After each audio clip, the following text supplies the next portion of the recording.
So let's play that one.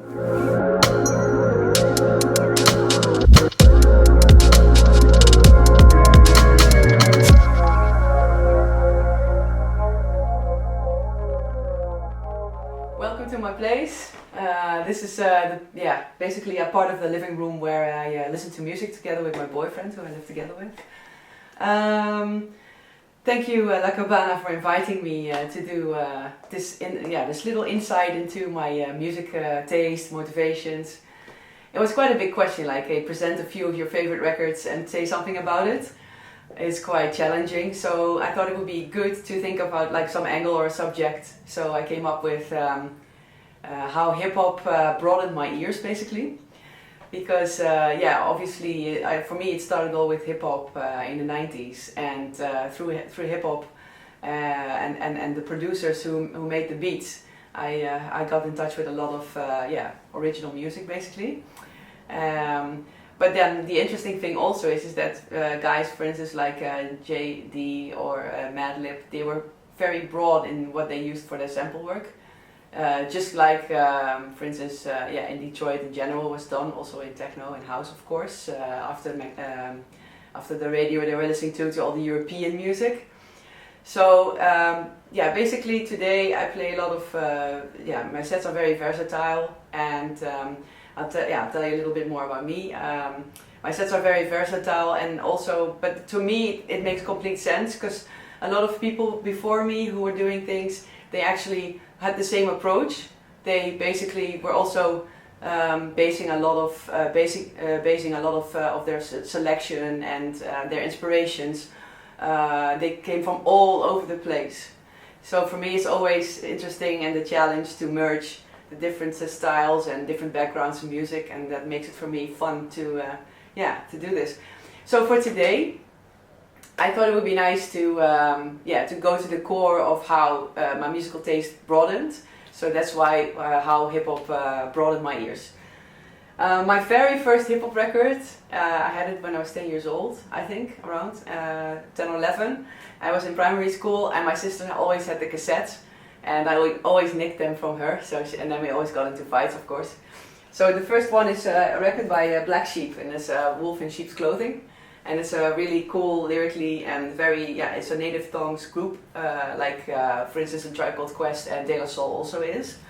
And they are just very original, and it's very imaginative rap, basically. So let's dive in the first track. Boss, if I kick about things that I know about, you know what I'm saying? Yo, I don't want to hear that. If you don't do that nigga some records that I like and I can put my mind into, we are going to fuck you up. You gonna what? Yo, did I stutter, motherfucker? I said we are going to fuck you up. Yeah. Yo, what the fuck you laughing at? Check this out.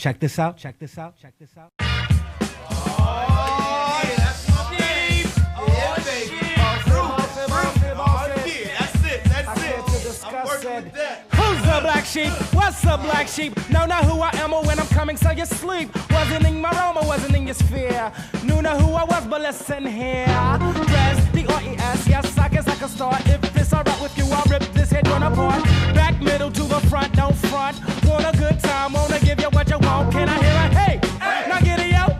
You got a hat, it's for the house. The styling is creative, black sheep of the native. Can be violated or even decepticated. I got brothers in the jungle, cousins on a quest. Devastated uncles and beefhearts, may they rest. Guess which way, what, when, how? Mr. Long Dress, black sheep slam now. Know you heard the others, only still the lovers. Then of course, the choice is yours. You can get with this or you can get with that. You can get with this or you can get with that. I think that's their biggest hit. That might have been familiar to you from this album. So that's the first one, and then of course, at the time I wasn't really collecting records because I was really young. So basically, it was cassettes that I stole from my sister, and it was also pre-internet. So it was at a time that you could easily buy a CD a week or something and then listen to it all the week. So you would know all the lyrics of the album, because basically there was no distraction. There was no internet where you could search for the whole world of music and find all these distraction and stuff. which is also good, but at the time it was basically one CD and a school trip to school daily, you know, so you had like one CD in your Discman and you would sit in the bus and then you would travel to school for like 2.5 hours and yeah, you were listening to the same music all the time basically. So a few milestone hip-hop records for me were, for instance, for me the first Tribe Called Quest album that I really listened from A to Z and I really had myself on CD was Beats, Rhymes and Life.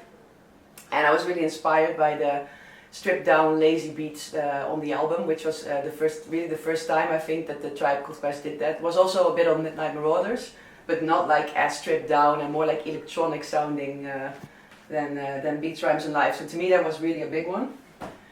And then of course like Madlib on the other hand of the spectrum, like it was like the guy who was like the sample genius, who was only sampling from all over the place and like chopping up raw, so you would easily hear the original tracks of the samples. And then of course like his really strange project Quasimodo. And yeah, basically so what I really hear in Dilla and Madlib's production to me was really a bridge to seek for music outside of hip hop and quintessential like things like soul and disco and funk music. So especially like European music also and more like strange reggae records, and that was all like basically inflamed by these guys. So there are, for instance, before. So it also learned me basically. It opened my ears to music that was made in the 80s or in the 70s that easily was like similar to what they were sounding like. So for instance, there was this guy called Michael Bund, and he was a German, more from the krautrock era in Germany, and let me see, Future Street, yeah, that's the one. That to me sounds pretty, like how J Dilla made his beats. It's similar. Trying to freak out Look for 54, right turn to Kilo, that's the next taxiway where the Brenniform jet is now. Make the right turn on that taxiway, contact first delivery 121.65. 953 Auto outside ground, control 1. Where's Eastern 72? Get him in the 5-4 Auto outside. 5-4 Auto outside, proceed through the lane.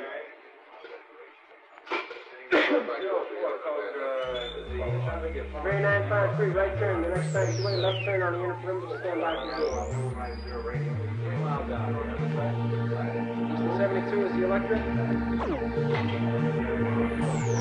72 in the section,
The drummer is also so off-grid. The way Dilla also programs is so funny. He has this lazy approach that is similar. I don't know. So, but this is a guy from Germany. So from when is this record made? In the 70s or the 80s? I forgot to look that up. Anyway, you can do it yourself. It's basically called Neon and by a guy called Michael Bund. So yeah, that about. like proto-Dilla music or something. So Dilla was obviously living in Detroit. So there you go. Then you kind of got infected by the Detroit Experiment, which is actually produced by Carl Craig. But I would say, for instance, that is track Higher, it's called. Yes. It's also pretty beats, electronic sounding.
So then you already got like the hookup with Carl Craig, the hookup with strange sample works that lead to krautrock records, or even two guys from the Netherlands, like Das Ding from Rotterdam, or even the guys from Eindhoven from the Philips Nut Lab, like Kid Baltan is called.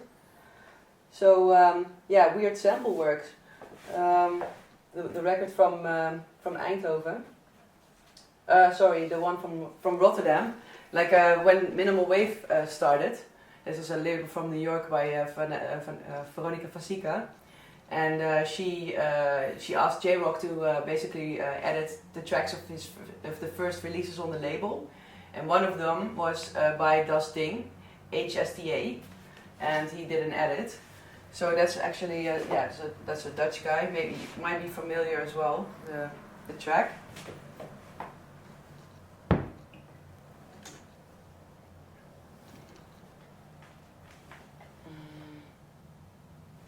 I believe it's on this side. Yeah.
then there were 2 in the series.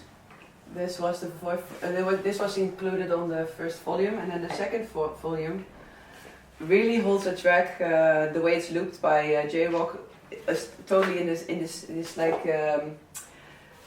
post Dilla weird drum programming vein. It's a track originally by it's a track by Felix Kubin, and then edited by J-Rock.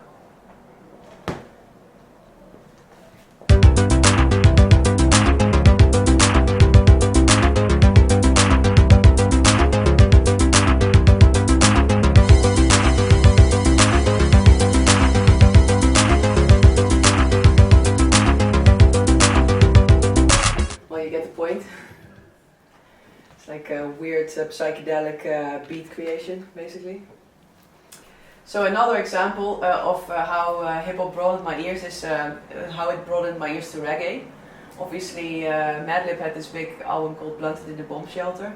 And on the album that I showed you previously, the Quasimodo album, this one, it holds a track called Good Morning Sunshine, and the original of that track is on this album, and it's an album by Prince Jammy, and it's called Computerized Dub, and it's really like, it has a lot of cheesiness on it, very computerized, but yeah, it's great. I'll play a bit. The track I'm playing from this one, which is used by Quasimodo, for Quasimodo, is Waffer Scale Integration.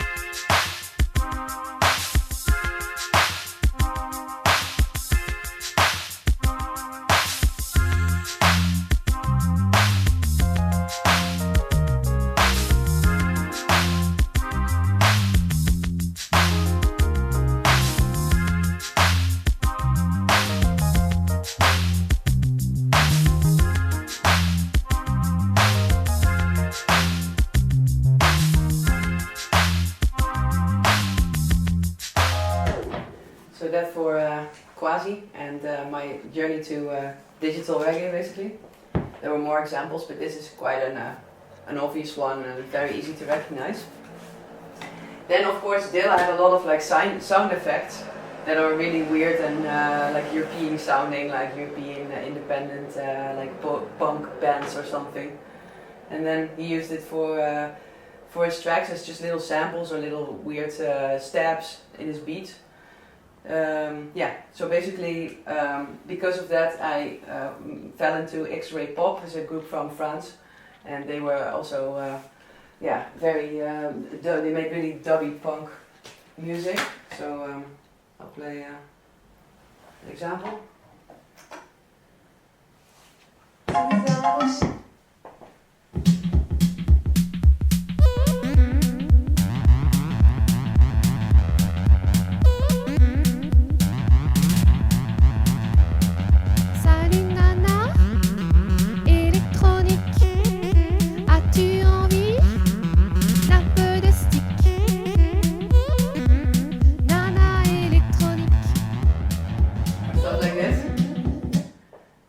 Is this as well. Weird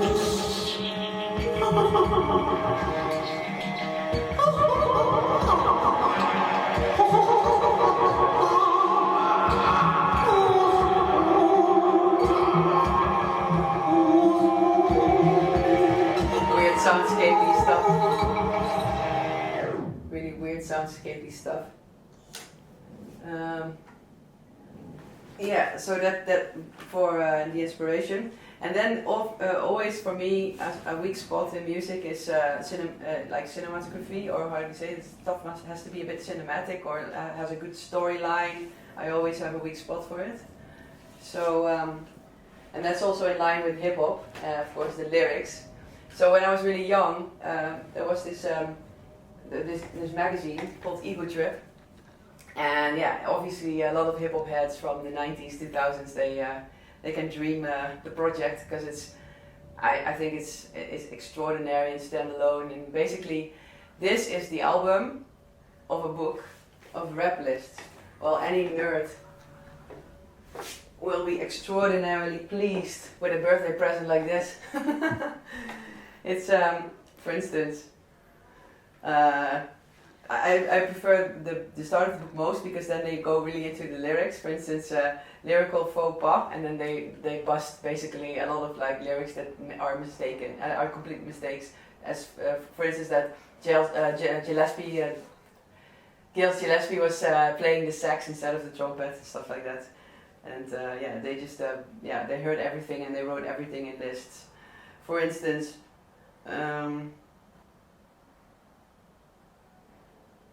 Songs Slick Rick wishes he had written as a list, or Q-Tip's notable non-A Tribe Called Quest productions, or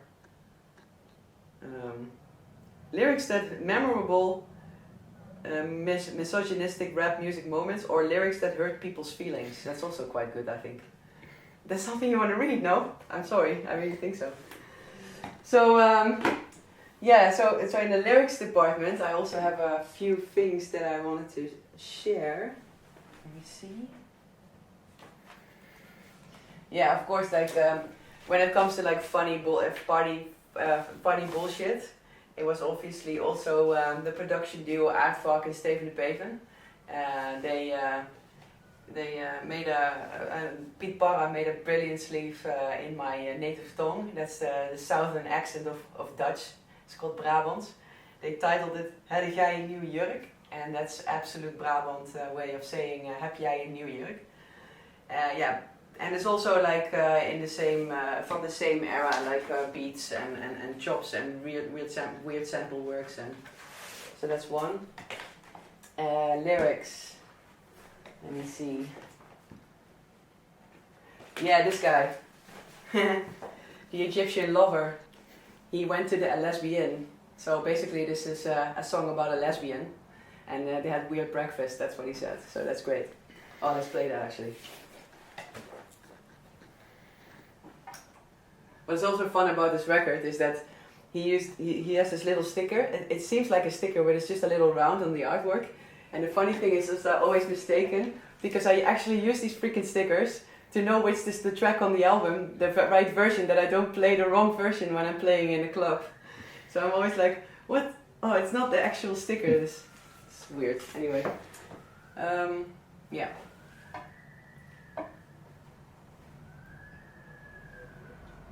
She drove me to this nice motorhome. Dig it, you know what the name of the place was.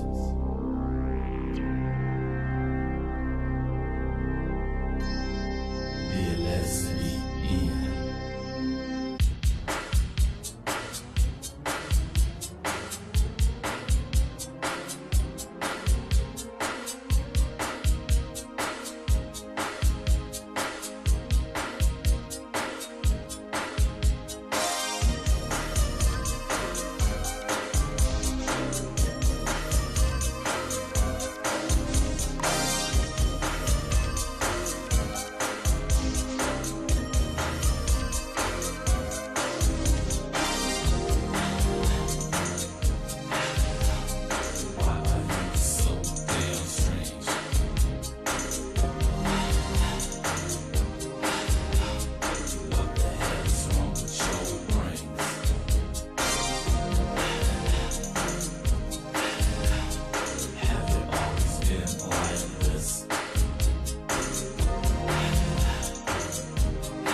Okay.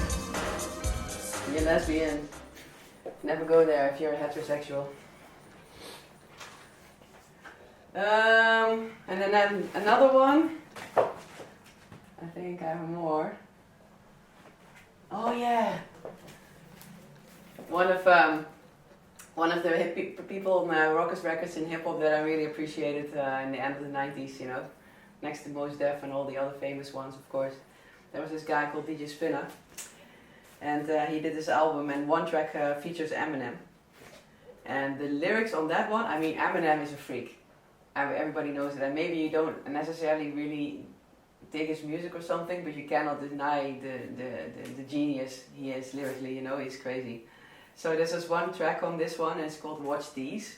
And it's basically about a freak who thinks his car is possessed, and he poisons his cats or something.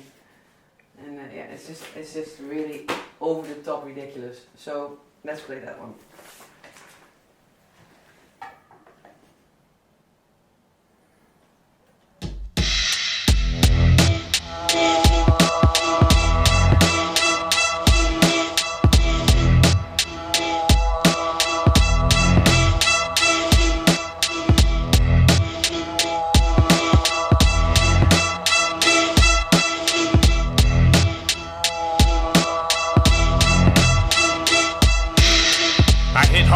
Then forming, landing both gloves to a low blow with no cup. Leave you speechless like when Arrested Development broke up. Carry a crowbar for egos that won't budge. Crack skulls through helmets with the penetration of a screw nailed in. Return like I was sending self-addressed postage. Throw bricks the size of the Stonehenge. Before battles, we pour blood and toast death. The wicked infant found on the sorceress doorstep. Slaughter lamb and boar's head. Every MC's cause of boredness and mind bondage. Bronchitis, lung failure, language unfamiliar. Art through a flooded airbrush. Road leaf craft, sentences joined with words holding hands. It's a tight squeeze from where your head will be landing in exact time flight leaves.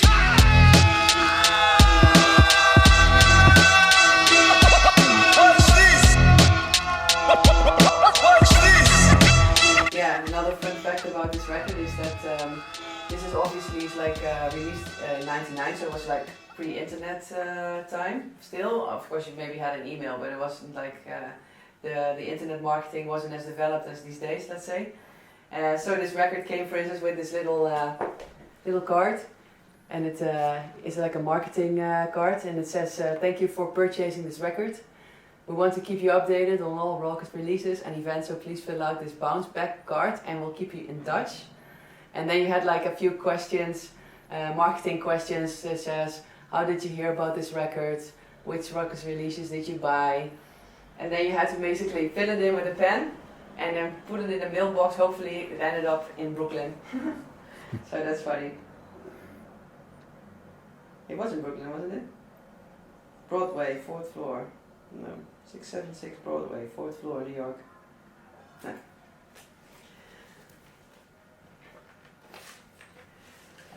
So another person from Detroit is Mr. Andres, and this was one of the first records that really dragged me into more like Detroit house music.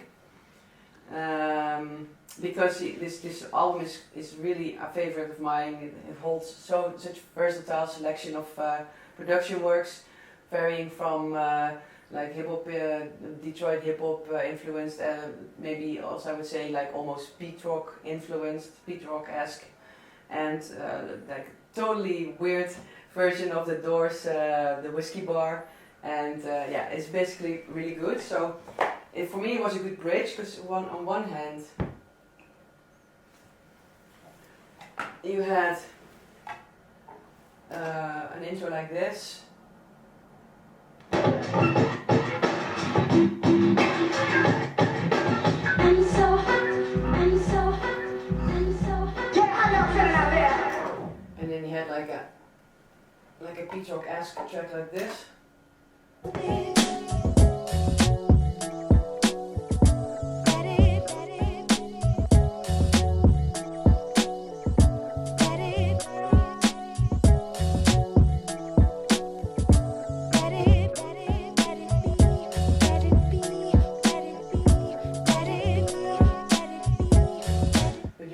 This.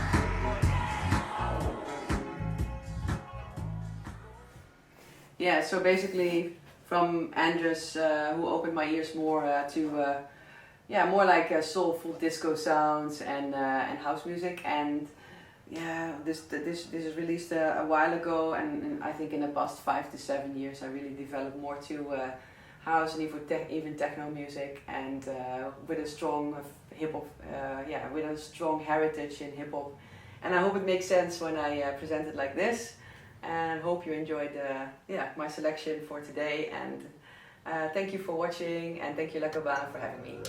Ciao.